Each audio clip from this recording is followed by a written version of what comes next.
3 alasan Sintayong masih layak dipertahankan di Timnas Indonesia.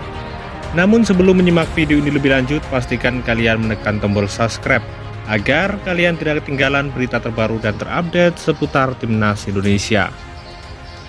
Meskipun Sintayong belakangan ramai diterpa isu pemecatan, ia sepertinya masih layak diberi kesempatan lagi untuk terus menangani Timnas Indonesia. Banyak supporter Timnas Indonesia mulai mempertanyakan kapasitas Sintayong.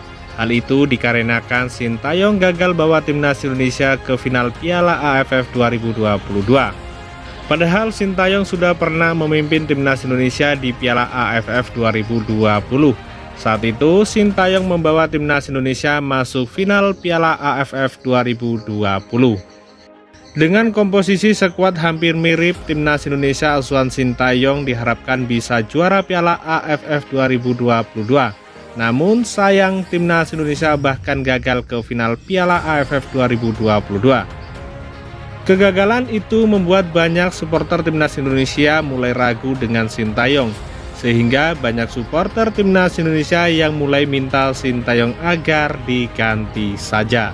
Mengingat di tangan Sintayong, Timnas Indonesia tetap gagal juara Piala AFF meski sudah ada 2 kesempatan. Hal itu membuat posisi Sintayong di kursi pelatih Timnas Indonesia pun makin sulit. Namun jika ditilik lebih jauh, sebenarnya Sintayong sepertinya masih bisa dan layak diberi kesempatan oleh PSSI. Mengingat dalam beberapa tahun terakhir ada berbagai prestasi yang ditorehkan Sintayong. Setidaknya ada 3 alasan yang membuat Sintayong layak dipertahankan sebagai pelatih Timnas Indonesia. Yang pertama, banyak orbitan pemain muda. Sintayong berani memotong satu generasi skuad Timnas Indonesia. Sejak kedatangannya, Sintayong berani tak lagi memanggil pemain senior yang biasa dihuni Timnas Indonesia. Skuad Timnas Indonesia yang kemudian dipanggil dan dilatih Sintayong kebanyakan adalah pemain muda, sehingga Sintayong pun jadi banyak orbitan pemain muda. Itu adalah hal positif karena membuat masa depan Timnas Indonesia jadi lebih cerah dibanding sebelumnya. Banyak pemain muda yang kini mulai berkembang bersama Timnas Indonesia. Sebut saja Rizky Ridho, Pratama Arhan, Witan Sulaiman, Asnawi Mangkualam, Egy Maulana Fikri, hingga Marcelino Ferdinand. Mereka ini yang diharapkan bisa menjadi tulang punggung Timnas Indonesia di masa depan. Yang kedua, bawa Timnas Indonesia lolos Piala Asia.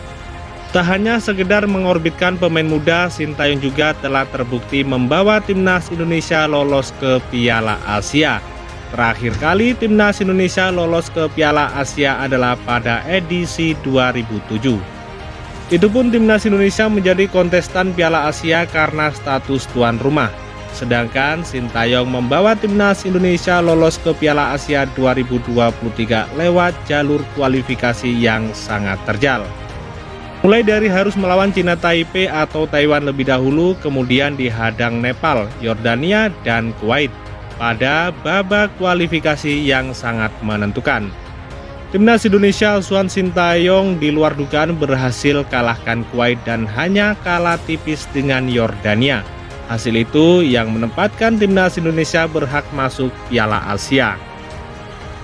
Yang ketiga, bawa Timnas Indonesia U20 lolos Piala Asia U20. Terakhir, Sintayong juga berhasil membawa Timnas Indonesia U20 lolos ke Piala Asia U20 2023. Hasil itu tentu membuat prestasi mengingat Timnas Indonesia U20 jarang bisa masuk Piala Asia U20. Apalagi bermain di Piala Asia U20 sangatlah penting bagi Timnas Indonesia U20. Pasalnya itu bisa menjadi bagian dari persiapan menuju Piala Dunia U20 2023. Kebetulan Timnas Indonesia U20 memang akan bertanding di Piala Dunia U20 2023 dengan status sebagai tuan rumah.